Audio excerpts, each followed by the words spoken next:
Hello hello hello, welcome back to my channel. कैसे हैं आप लोग? उम्मीद करती हूँ आप लोग बिल्कुल आफियत और खैर के साथ होंगे। तो आज हम नायला पाकिस्तानी रिएक्शन पर रिएक्ट करेंगे।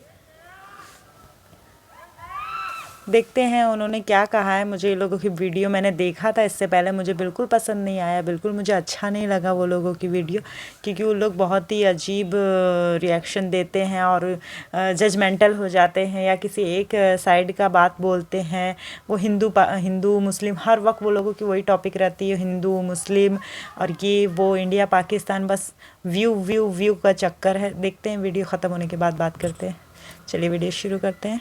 Hello everyone, we are back with another new hello. video. It's me Shaila Khan and you are watching our YouTube channel Naila Pakistani reaction. तो जी दोस्तों, आज हम एक बहुत ही खूबसूरत एंड लेटेस्ट वीडियो के साथ हाजिर हो चुके हैं। निगहत अब्बास जी और अंबर जैदी का एक बहुत ही खूबसूरत टॉपिक पे वीडियो आया है कि मुसलमान महिलाओं को भी हिंदू महिलाओं जैसे अधिकार भारत में अब हासिल हो रहे हैं। तो इस पे मुस्लिम कम्युनिटी की तरफ से कहते हैं ना एक बड़ा ही स्वेयर किस्म का रिएक्शन आया। तो देखते हैं कि निगहत अब्बास ये इस बारे स्वेर में क्या कैसे होता डील है? करती हैं। बट स्टार्ट करने से पहले जो फ्रेंड चैनल पर न्यू उनसे एक ही रिक्वेस्ट है कि काइंडली हमारे चैनल को सब्सक्राइब करें, वीडियो को लाइक करें, शेयर करें। So let's start the video.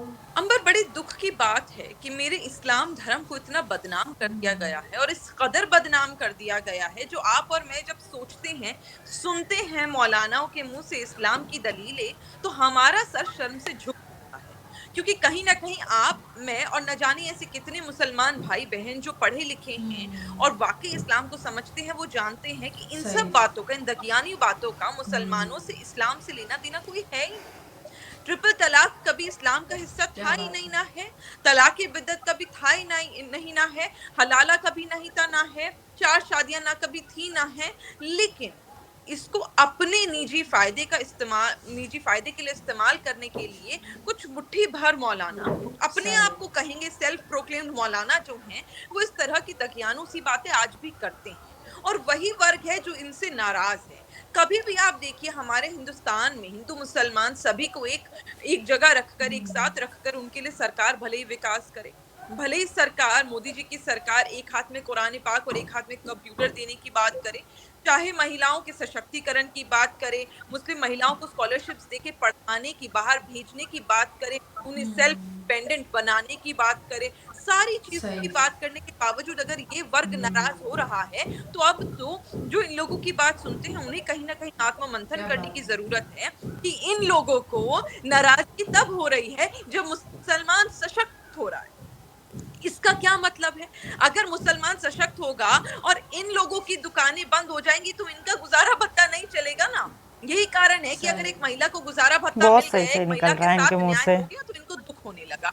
इन तकियानु बातों का इस्लाम से कोई लेना देना नहीं, और मुझे नहीं लगता इस्लाम को इतना हल्का, मेरे अल्लाह को इतना हल्का हमें समझना चाहिए।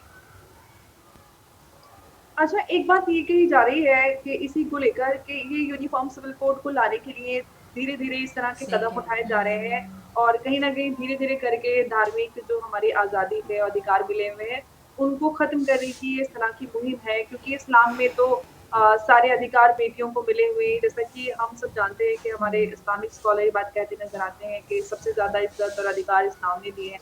आपको क्या वाक़ई में लगता है कि ये यूनिफ़ॉर्म सिविल कोड लाने की दिशा में ये एक कदम साबित हो सकता है? इस तरह के फैसले जो भी आ रहे हैं? जिस तरह की मैं जो भी मैंने आपकी सेकंड सेगमेंट में कहा, आपके दूसरे सवाल में कहा अंबर, कि कहीं ना कहीं मुसलमानों को, एक तो पहले मुसलमानों को अपनी लड़ाई खुद लड़नी, सबसे इंपॉर्टेंट बात। दूसरी बात ये, जब मैं कह रही हूँ कि तथाकथित मौलाना अपने आप को मौलाना बताकर इस्लाम गलत बताने की, दिखाने की कोशिश कर रहे हैं, क्योंकि उसका निजी फायदा है। उसी प्रकार वही लोग जो ये निजी फायदों को इस्तेमाल करना चाहते हैं, सिर्फ अपना राजनीतिक उल्लू सीधा करना चाहते हैं, बस अपने घर की रोटियां सीखना चाहते हैं, मुझे लगता है वही लोग यूनिफॉर्म से मुखालिफत करेंगे, क्योंकि इसमें मुखालिफत करने जैसा कुछ है ही नहीं। आप एक बात बताइए अंबर, मुझे पता आपके भाई हैं या नहीं, मेरे हैं। अगर आपके और मेरे भाई से पूछा जाए कि कल को आपकी बहन की शादी अगर मुसलमान घर में हो रही है, तो वो सुरक्षित रहेगी, क्योंकि अब मुसलमानों को चार शादियां करना अलाउड नहीं है। तो क्या हमारे भाई बंधु खुश नहीं होंगे? लेकिन कुछ लोग, उनमें से मैं अपने भाइयों को नहीं कह रही हूँ, बट कुछ लोग सही आज है। भी उनमें से हैं जो शायद अपनी बहन को तो देखेंगे कि नहीं नहीं, इसके घर में तो 4 शादियां ना हो, मेरी बहन तो सुरक्षित रहे, सेफ रहे, सुखी रहे, एक अकेली बीवी हो। लेकिन उन्हीं से, उन्हीं के बारे में, उन्हीं की शादी के बारे में पूछा जाए तो शायद उनके वो डिसीजंस खुद और बनेंगे। उनका जो माइंडसेट है वो कंप्लीटली अलग हो कि नहीं, मेरे पास तो आजादी है।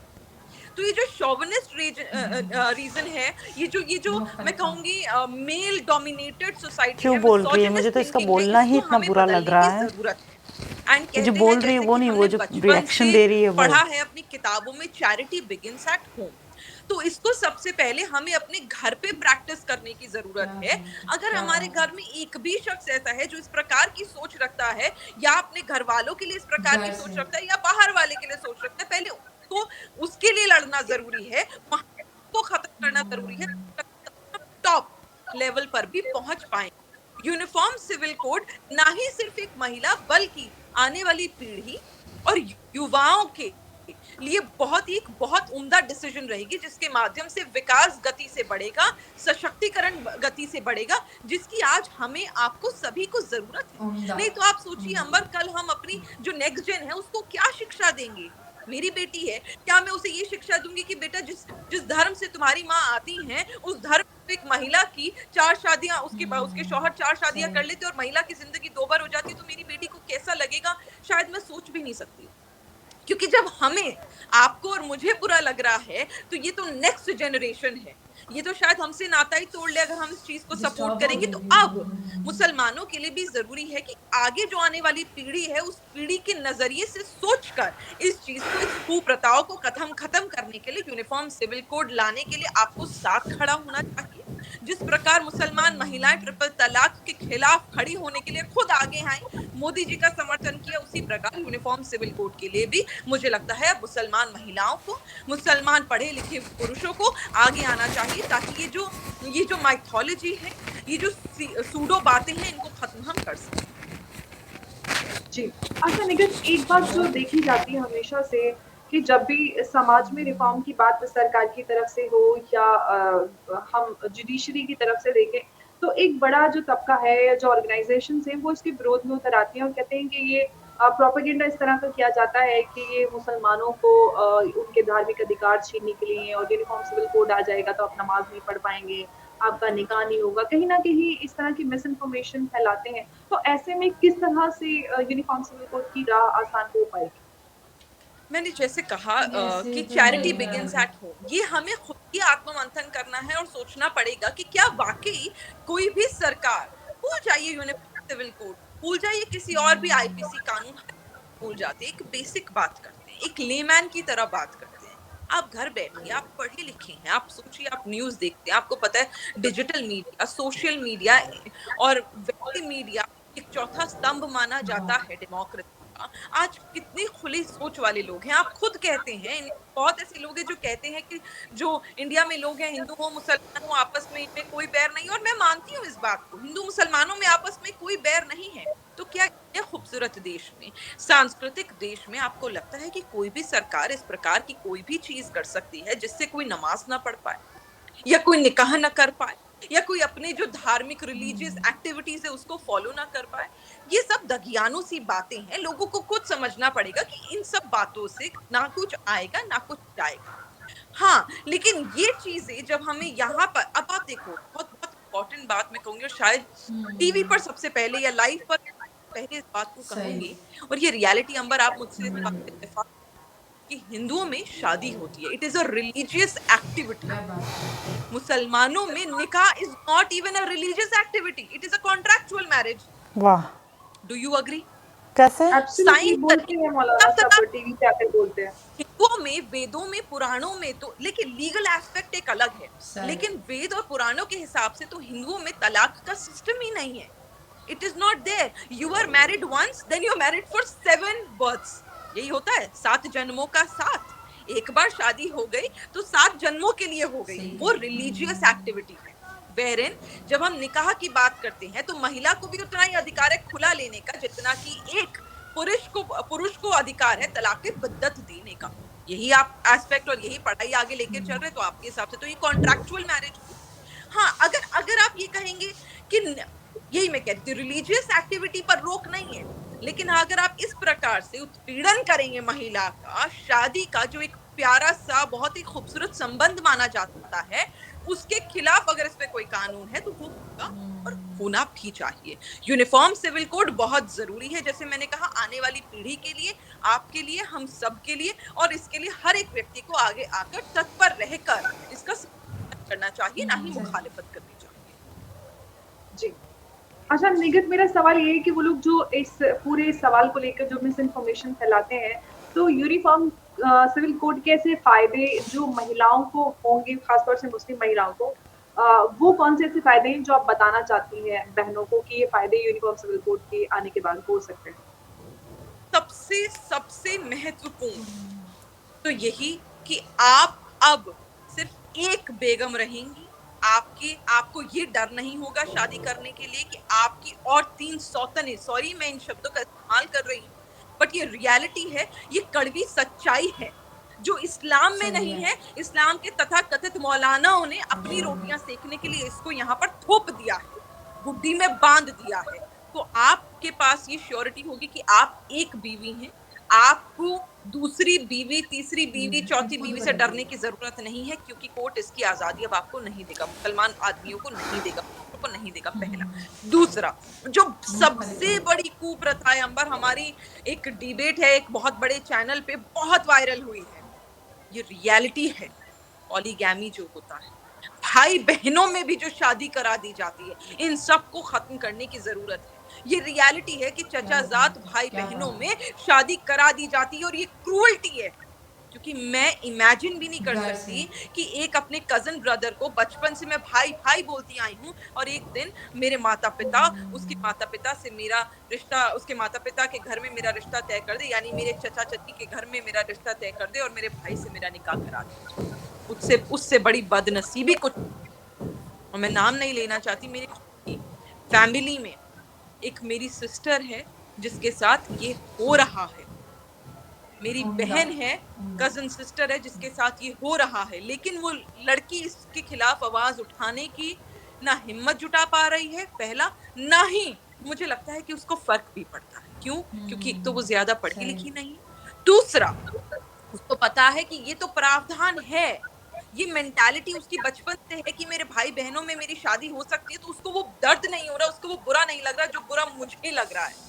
तो उस चीज को हमें घर से ही खत्म करने की जरूरत है, तभी मुझे लगता है कोई भी सरकार हमारी मदद कर पाएगी। पर हाँ, ये जरूर है, यूनिफॉर्म सिविल कोड आने के बाद जब ये प्रावधान ही नहीं रहेगा तो इस प्रैक्टिस को हम खत्म कर पाएंगे, इस कुप्रथा को हम खत्म कर पाएंगे। तो जी फ्रेंड्स, ये थी आज की वीडियो। और विमेन एम्पावरमेंट पे जब बात होती है तो हर कंट्री की यही कोशिश होती है कि हमारी जो खवातीन है ना वो आगे आए, वो फ्रंट फुट पे आए, वो हमारे साथ काम करें, वो इंडस्ट्रियलाइज हो जाए, वो थोड़ी सी कहते हैं ना कि एक हाउसिंग वाइफ से निकल कर एक बिजनेस विमेन बने। और यही एक बेहतरीन कौम की या एक बेहतरीन कंट्री की यही सोच होनी चाहिए। हमारा यहाँ पे जो सेटअप है, मैं हिंदुस्तान की बात करूँगी क्योंकि कहा यह जाता है, खैर मैं तो नहीं मानती क्योंकि वो सेकेंड मेजोरिटी से मुसलमान है, चलो मान लेते हैं कि मुसलमान माइनॉरिटीज़ में है, तो ये क्या करते हैं, अपने आप को ना एज अ विक्टिम प्ले करते हैं कि हम बहुत लाचार, हम गरीब, हम मस्कीन, हम पे जुल्म हो रहा है, हमें कैद कर दिया हिंदुओं ने, सो एंड सो। बेसिकली ये अपना पॉलिटिक्स कार्ड खेलते हैं कि हमारी खवातीन आगे ना आ जाए। ये अभी जैसे मोदी जी ने बोला और तलाक का ख़त्म किया, वो तो एक किस्सा ही पुराना हो गया। यूनिफॉर्म सिविल कोड की बात हो रही है कि 2023 से इसके ऊपर वर्क करना शुरू कर देंगे, मे बी इम्प्लीमेंट भी हो जाए, क्योंकि भाजपा सरकार में हर डिसीजन क्विकली हो जाता है, किसी को कानों कान खबर नहीं होती।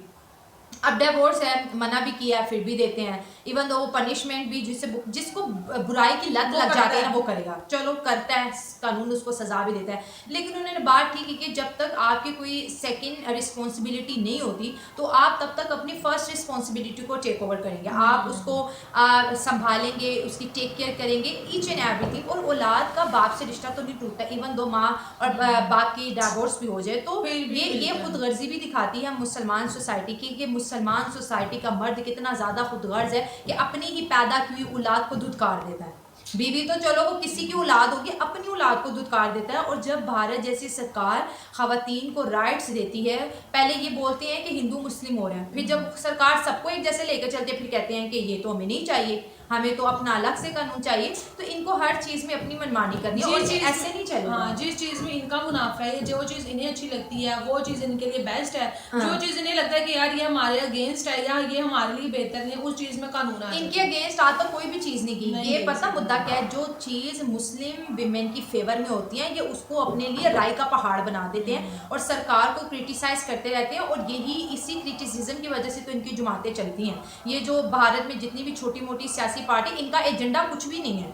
इनका एजेंडा जो ऑपोजिशन में जो पार्टी बैठी है, मैं देखती रहती हूँ वीडियो, उसका भी कोई एजेंडा नहीं है। सही कहा। ठीक है। और जो काम करने वाली पार्टी है उसकी 100 लोग टांग खींचने आ जाते हैं। मैं तो मुस्लिम खवातीन को ये बोलूँगी कि जब आपके मुद्दे पे ये मुसलमान मर्द बोलते हैं, स्पेसिफिकली सपोर्टर भी बोलते हैं, लेकिन जो बोलते हैं कि क्यों खर्चा दे, ये करे वो करे, तो उस वक्त आप फिर बारात लेके भी ना आया करो ना।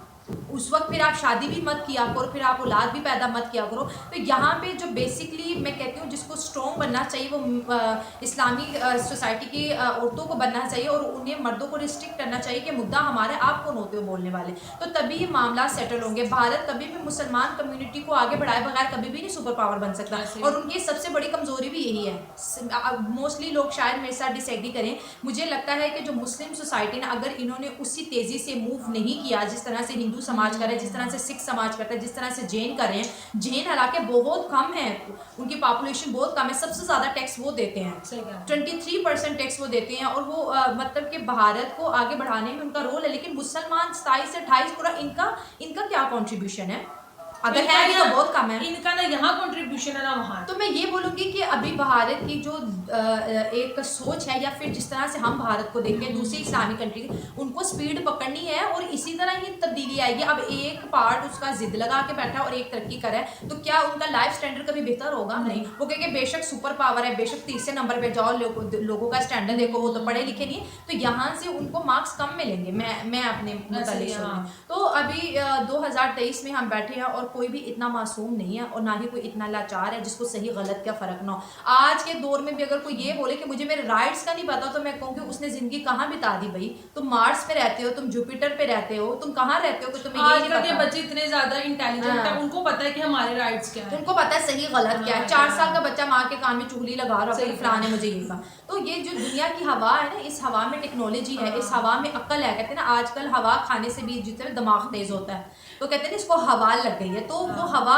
ये लगाएं खुद को और आगे बढ़ें। और मेरी विश है कि हमारा मुल्क जो है इस्लामी रिपब्लिक ऑफ पाकिस्तान है, ये भी आगे बढ़े, क्योंकि यहाँ पे भी क्या लेडीज तरक्की करेंगी तो ये लेकिन हमें इतना हेट नहीं मिलता। हाँ, ये चीज़ मेरे मुल्क की बड़ी अच्छी है। अगर यहाँ पे हम खवातीन आगे जाएं तो हमारे मुस्लिम सोसाइटी के जो मर्द हैं, जो एक तो किसी स्पेसिफिक जमात से है ना, उन सियासी लोगों की बात नहीं करी, मैं मिडिल क्लास फैमिली मेंबर्स की बात कर रही हूँ, हमें हेट नहीं मिलता। वो सपोर्ट करते हैं, भाई हो बाप हो सपोर्ट करते हैं। लेकिन कुछ मुट्ठी भर तबका है, लेकिन उसको भी आहिस्ता आहिस्ता अकल आ जाएगी। आगे बढ़ो, पॉजिटिविटी के साथ बढ़ो, मुल्क की खिदमत करो, मुल्क के साथ लोयल हो जाए। जब तक आप खवातीन की इज्जत नहीं करेंगे, उनको मकाम नहीं देंगे, आप कभी भी बाशूर कौम नहीं बन सकते। वैसे इनको अकल आए ना आए, लेकिन जिस तरह से महंगाई जा रही है ना, ये इनको जरूर अकल अब कहते हैं मियाँ बीवी गाड़ी के दो पहिए, एक पहिए से तो चल नहीं, अब दूसरा पहिया पैसे का लगेगा तो चलेगा। बहुत अच्छी बात है, अपने बच्चों के लिए कमाना कोई गलत बात नहीं है। और ये सोच बदल रही है और बदलनी चाहिए। बहुत नेगेटिव बोल लिया, बहुत नेगेटिव काम कर लिया, क्या हासिल होगा? अब लोग क्या बोलते हैं कि यार जॉब करने में कौन सी शर्मिंदगी, कोई नहीं है, हम मेहनत कर रहे हैं, अच्छे तरीके से जाओ, खुद को अच्छा सा ख्याल है। करो, खुद को मेंटेन करो, जाओ, कोई बात नहीं। तो ये थी आज की वीडियो, उम्मीद करते हैं पसंद आई होगी। और लास्ट में मैं बोलूँगी कि हिंदू समाज को कोशिश करनी चाहिए कि वहाँ के मुस्लिम कम्युनिटी को थोड़ा सा बदले। और क्योंकि हर हिंदू का एक मुसलमान दोस्त होता है, और अगर वो एक एक कतरे कतरे से दरिया बनता है, कतरे कतरे, तो अगर एक एक बंदा एक एक बंदे को एजुकेट करने की कोशिश करेगा ना, तो ये एक ऐसी चेन बन जाएगी ना कि वो हर कानून को फिर अंडरस्टैंड करने लग जाएंगे। क्योंकि उनको हमेशा यही लगता है कि नहीं ये हिंदुत्व की बात हो रही है, ये तो उनका फेवर है, जबकि ज़्यादातर फैसिलिटी इनको मिलती है। मैं तो पाकिस्तान से इतना समझ पाई हूँ। आपकी क्या राय है कमेंट्स में शेयर करें। मिलते हैं अगली वीडियो में। God bless you.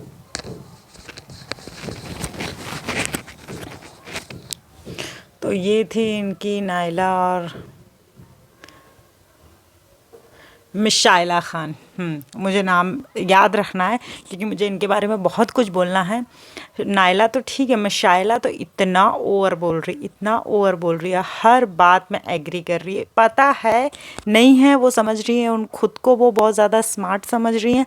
वो जब गलत वो एंकर के अलावा जो दूसरी थी गेस्ट, वो जब गलत बोल रही थी तो फिर भी हाँ सही बात है, हाँ सही बात है, हाँ ये है, हाँ वो है, वो कर रही थी। बिल्कुल मुझे उनका मैं सोच रही थी कब वीडियो ख़त्म हो जाए, कब वीडियो ख़त्म हो जाए, वीडियो कब ख़त्म हो गई। मिशाइला की मुझे हरकतें मैं सुबह में ही देखी, मेरा सुबह में ही दिमाग ख़राब हो गया था। मुझे था कि मेरे को इन पे वीडियो बनाना है। ये रिएक्शन दे रही है, ये हर वक्त मुस्लिम हिंदू करती रहती हैं, हिंदू मुस्लिम करती रहती है, या तो इंडिया पाकिस्तान करती रहती हैं, यही सब वो करते हैं अपने पूरे वीडियो में। व्यूज़ देखेंगे 2 लाख 4 लाख 5 लाख 6 लाख इनके व्यूज़ ऐसे आते रहते हैं। और ऐसा नहीं कि एक वीडियो पे आ गया तो दूसरे पे नहीं आएगा, पीछे की वीडियोस पे भी आते रहते हैं। ये कभी नॉर्मल वीडियो बनाती नहीं है, ये हमेशा इंडिया पाकिस्तान करेंगी या तो फिर हिंदू मुस्लिम करेंगी, बस इनका यही प्रोपेगेंडा है। और ये इतना ज़्यादा मतलब मुस्लिम, इनको लग रहा है कि हिंदुस्तान में जो मुस्लिम्स रह रहे हैं या तो वो मुस्लिम नहीं है या तो वो कुछ ज़्यादा ही कुछ लेके चल रहे हैं, इनका कुछ समझ में नहीं आ रहा है। इतना ज़्यादा बोलती हैं कि ना मुझे इनका कुछ पसंद नहीं आया, बस मुझे इनका वीडियो पसंद नहीं आया। बस मैं इन पे रिएक्शन यही देना चाहती थी कि इनकी है ना ये हरकतें सुधारें, ये जो भी कर रही हैं ये मुझे बिल्कुल अच्छी नहीं लग रही हैं। मैं इनकी फिर से एक वीडियो पे रिएक्ट करूँगी। आज मेरी थोड़ी तबीयत ख़राब है, मैं वैसे तो बहुत कुछ बोलना चाहती थी पर अभी मेरे को इनकी बातें सुन के वैसे ही मेरा दिमाग ख़राब हो गया है। और बस फिर मैं अब और किसी वीडियो में मिलूँगी। इनके बारे में मुझे बहुत कुछ बोलना था लेकिन बस आज मेरी तबीयत ख़राब है और घर में भी यहाँ मकर संक्रांति की वजह से बहुत शोर हो रहा है, मेरा माइंड डाइवर्ट हो रहा है। तो मैं अगली बार इनको अच्छे से है ना इनके ऊपर बात करूँगी। मुझे बोलना तो इनके ऊपर बहुत है लेकिन अभी बस माइंड डाइवर्ट हो जा रहा है, तो मैं किसी और वीडियो में बोलूँगी। अब ठीक है, दीजिए इजाज़त, अल्लाह हाफिज़।